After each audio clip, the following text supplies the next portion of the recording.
এ বিষয়ে কথা বলতে আমাদের সাথে যুক্ত হচ্ছেন সাবেক জাতীয় ক্রিকেটার নাজমুল হোসেন।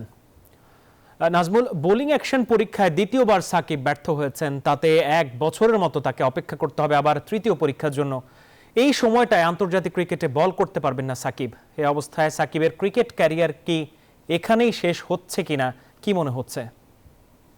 দেখেন, আসলে এটা বলা খুব ডিফিকাল্ট। আর সাকিবের মতো একজন প্লেয়ার যদি বোলিং না করতে পারে, এটা আসলে ওর নিজের ব্যক্তিগত ভাবেও মানে ফিরে আসতে পারবে কিনা, আবার একটা পুরো টিমের জন্য, মানে ওর কেরিয়ারে একটা অবশ্যই একটা সংখ্যার মুখে। বিকজ অফ দেখেন, 17 বছর ধরে ইন্টারন্যাশনাল ক্রিকেট খেলছে সাকিব, তারপরে যদি এখন যদি এরকম প্রশ্ন উঠে, তাহলে আসলে কিন্তু এটা একটা দুঃখের বিষয়। বাট সাকিব, আমি মনে করি সাকিব অলওয়েজ ফাইটার।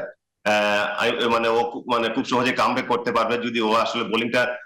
কারণ দেখেন, আমার কাছে মনে হয় এই মুহূর্তে প্রশ্নটার কারণ একটাই হতে পারে যে ফিটনেস ইস্যু বা সবকিছু মিলিয়ে, কিন্তু আগে যে ফিট থাকা ফিট সাকিব, আর এখন একটু কিছুটা হলেও একটু আনফিট আছে। যে সবকিছু মিলিয়ে আমি মনে করি যে সাকিব ডিফিকাল্ট হবে। বাট আমি সাকিব এমন একটা ছেলে যে ওইগুলো ওগুলো ছাড়, মানে হার্ড এন্ড সোল ট্রাই করবে যে আবার কিভাবে ফিরে আসা যায়। নাজমুল, জাতীয় দলে ফেরা তো নানা কারণেই কঠিন, আর সেই পাশাপাশি এখন আবার নিষেধাজ্ঞার ব্যাপারটি এলো। ফ্র্যাঞ্চাইজি ক্রিকেটেও কোনো দল তাকে দলে ভিড়াতে চাইবে কিনা, কি মনে হচ্ছে? অবশ্যই দেখেন, এটা যখন সাকিব আল হাসান যখন একটা অলরাউন্ডার রেখে, কিন্তু সবসময় কিন্তু ফ্র্যাঞ্চাইজি লিগে কিন্তু একটা ডিমান্ডেবল থাকে। আর যেটা সাকিব বছরের পর বছর কিন্তু সাকিব এগুলো প্রমাণ করে আসছে। যেহেতু এখন বড় একটা ধাক্কা আসছে ওর কেরিয়ার, আমি মনে করি যে সাকিবের ওল্ড কেরিয়ার 17-18 বছর ইন্টারন্যাশনাল কেরিয়ার বা ফ্র্যাঞ্চাইজি কেরিয়ার, এটা কিন্তু আমার কাছে মনে হয় সাকিবের সবচেয়ে বড় ধাক্কা। কখনো কিন্তু এরকম সিচুয়েশনে সাকিব কিন্তু ফেস করে নাই। বাট এখন যেহেতু একটা ধাক্কা আসছে, তো এটা তো অবশ্যই ওর কেরিয়ারের জন্য একটা প্রবলেম হবে। এবং ফ্র্যাঞ্চাইজি লিগের জন্য ওর যতটুকু ডিমান্ড ছিল আগে, এখনো তো এই ডিমান্ডটা কিছুটা হলেও তো আপনার হ্রাস পাবে।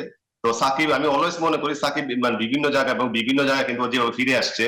তো 1 বছর পরে, এবং 1 বছর পরে আমি মনে করি যদি ও এবার কন্টিনিউ করতে পারে, এবং ওর যে একটা প্রবলেম আর সবকিছু মিলে একটা প্রবলেম যাচ্ছে, তো সবকিছু মিলিয়ে যদি ও ফিরে আসতে পারে, এটা আমাদের জন্য ভালো, ওর জন্য ভালো। বাট আমি মনে করি এই মুহূর্তে ওর যে স্টেজ আছে একটু ডিফিকাল্ট হবে।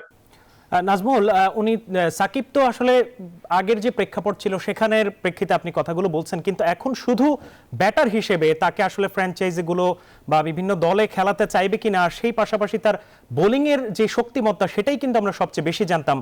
সেক্ষেত্রে কি বলবেন?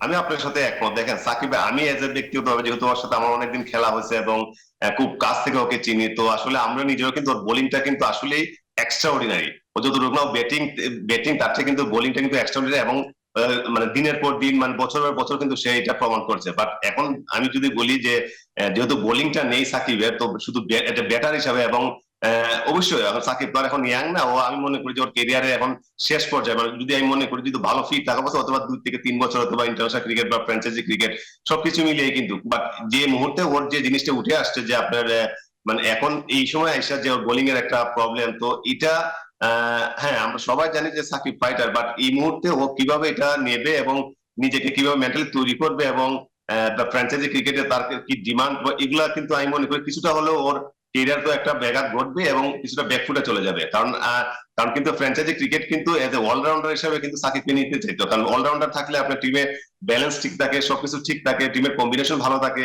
যেহেতু সাকিব বোলিং, এবং সাকিবের 4 ওভার কিন্তু সবসময় কিন্তু এফেক্টিভ। যেহেতু এখনো বোলিং করতে পারছে না, আমি মনে করি যে এটা আসলে আসলে ডিফিকাল্ট হবে ওর জন্য। জি, নাজমুল হোসেন, আপনাকে অসংখ্য ধন্যবাদ।